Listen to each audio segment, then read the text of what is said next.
తెలంగాణ అమరవీరులను కేసీఆర్ ఏనాడూ పట్టించుకోలేదన్న సీఎం రేవంత్ రెడ్డి వ్యాఖ్యలపై మండిపడ్డారు హరీష్ రావు. సచివాలయం ఎదుట అమరవీరుల స్మారక భవనం కట్టిన చరిత్ర బీఆర్ఎస్ పార్టీదన్నారు. మీరు నా కుటుంబ సభ్యుల కంటే ఎక్కువ నీ కుటుంబంలో నీ బిడ్డను కోల్పోయినావు.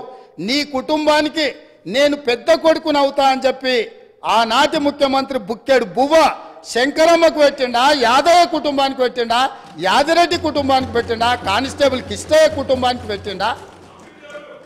కానీ వాళ్ళ గురించి పట్టించుకోలే. ఈ కుటుంబంలో ఉన్న